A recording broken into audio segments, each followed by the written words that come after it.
महा आडंबर पालित होइछि शंखचिला माँ हिंगुळांक पूर्णाहुति यज्ञ। अग्निरूपा माँ हिंगुळांक स्मृति अद्यावधि अभूला होई समग्र जाजपुर जिले में प्रस्फुटित हो रही।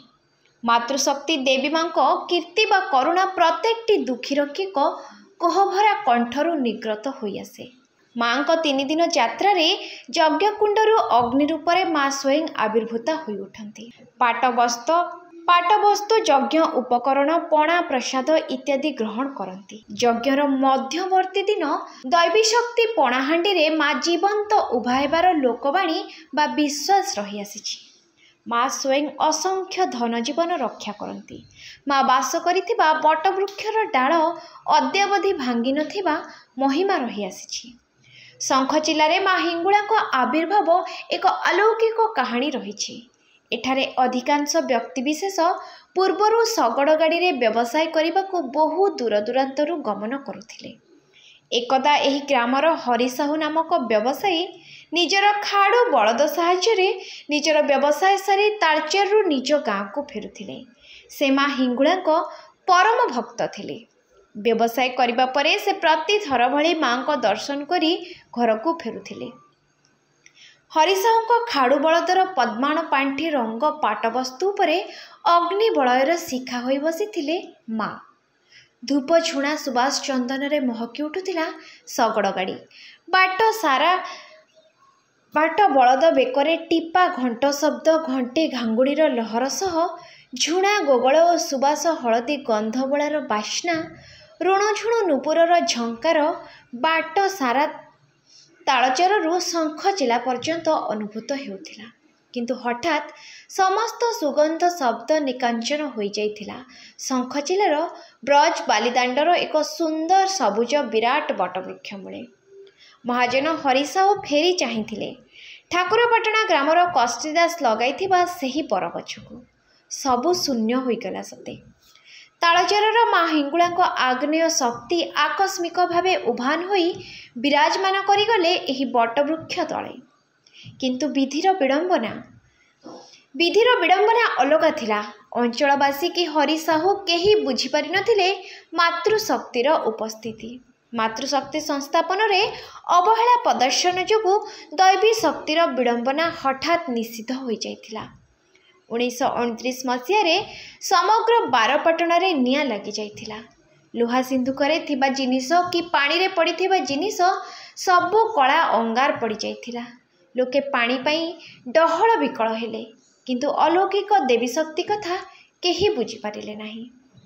तापर वर्ष 1930 मसीहा बैशाख मासरे पुनर्बार शुक्रवार मध्याह्न रे अचानक अग्निकांड घटी शह शह घरद्वार पोड़ी जली भस्मीभूत होइगला। लोके हाहाकार डाकी डहल विकल हेउथिबा बेले क्रंदनरत संतान मानकु माँ सांत्वना देथिले। कालीसी रूपे माँ उभा होइथिले उदय पाटणार चारुलता नामक जड़े वृद्धा महिलांकठारे। दैवी शक्तिर आविर्भाव सूचना और तार आराधना पाई माँ स्वयं प्रकट होइछन्ति बोली दर्शाइथिले। सेही वर्ष ठारू माँ को पूजार्चना बैशाख मासरे समग्र जाजपुर जिले में पालित होई आसुछि।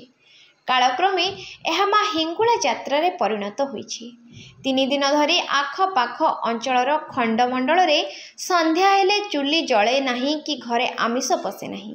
रात्र पूर्वर भोजन प्रस्तुत होई रहे जहाँ माँ को आराध्या बा पाक निषेध होई सर्व मंगल मंगल्ये शिवे सर्वार्थ साधिके शरणेत्रत्मके गौरी नारायणी नमस्कृते। ये अंचल मु जाकि माँ यज्ञ मु दीर्घ अनेक धरी 17-18 वर्ष आसिले जहाँ देखी एठी माँ कृपा एते विराट बर करुणा ताकर जेकोसी भक्त सब आसी जहाँ चाहिए ताहा ही पाई। माँ को जे जो मानसिक करी से घरे पहुँचवा पर देखा माँ तांकर मनस्कामना निश्चिंत पूरण कर। माँ क्या निराश करना असहार करना जे कि रोग बैराग हो संतान संति हो जहाँ तार मानसिक अच्छी समस्त माँ को से पाई। जे मंदार मालिनी माँ अग्निस्वरूपा जे तार आज काली आमर गत काली अंकुरार्पण ध्वजार्पण आउ कलश अधिवास एवं यज्ञर कार्यक्रम सब रेडी कराई आज सका माँ उपचार पूजा सहित आरती सहित मांकर यज्ञ अनुष्ठान कार्यक्रम आरंभ करा एबे सुधा आमर मांकर 4,500 आहुति सरी जाइए आमे चिंता करछु आउ 500 आहुति 5,000 आहुति करी मांकर पूजा अर्पण शेष करी बोली आसंता काली पाई प्रस्तुत रही बहुत अनेक संख्या रही जे कि 17-18,000 आहुति रही मांकर काली उभा यात्रा जे कि लोक तो लक्ष लक्ष लोक जे कल्पना करहबनी जे माँ को जे जो समय जे जोटी रही से डाकिला मैंने माँ तार दुख शुणी से आरोग्य कर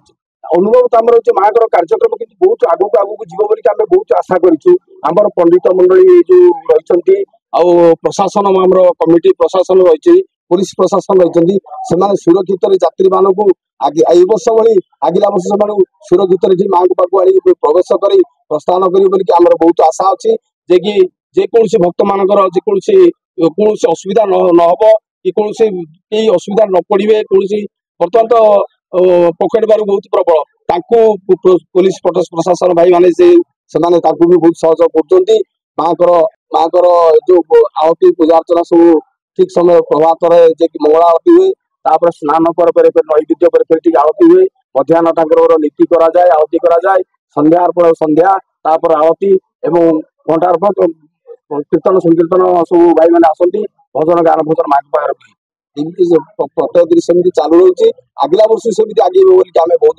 माँ को कृतज्ञ मो ना बुलबुल दास जाजपुर रोड मो घर मुझे छोट दिन आसूची ठाकुर मोर एक पहला दिन मु हेंगुल को विश्वास करे मुझे मागिनी किसी कि जानी जहाँ मुझे आशा करे पर वर्ष मुझे पाई जाए से सब वर्ष से माँ को धन्यवाद देवाई खाली आसे मोर बहु अखंड विश्वास मु सबुथिरे जिते भी मु किसी गोटे बाधा विघ्न आसर से धंडा टी रखी मो छुआ को मो स्वामी को मो शाशु शशुर जहाँ को देहरे लगे देखी बहुत बड़ बड़ विपद मो जीवन टली जाइए दिन हम 2 मास तले मो स्वामी बहुत जोरे श्वास बाहरी डाक्तर कहले मो शाशु नहीं गले डाक्तर भी माने बहुत खराब कथा किसी कहले तो मुझे किसी उपाय पाइली मुझे ठाकुर धंडा टी मो स्वामी 8-9 दिन पुणी चलिए पुणी कम करके पुणी से पूरा भल बहुत विश्वास मंगला को आज भी एमती जुग आज मु मंगला ओषा करी काष्टा उपास आज आसी ठाकुर दर्शन करवा मो झी तो पूरा मंगला ओषा करे मो झीर बयस 7 वर्ष कि मो झी संपूर्ण मंगला ओषा करे मो स्वामी भी संपूर्ण ठाकुर को हाँ मु दर्शन कले सब वर्ष मुझे पूर्णिमा दर्शन करी हाँ नड़िया देछि घी देछि जितने मो सामर्थ्य अनुसार दिए सब वर्ष दिए ठाकुर डाकुचे सुस्थ सुस्थ सब किसी ना माँ के पाखे सब प्रार्थना पहुंची जाती प्रति वर्ष माँ का दया माँ का महिला कही होनी से सब जानी कौन पाखे समस्ते मानि आसु जानी जो दिन पुना दिन रोसईबास कर दिन बंद हो जाए गोटे थर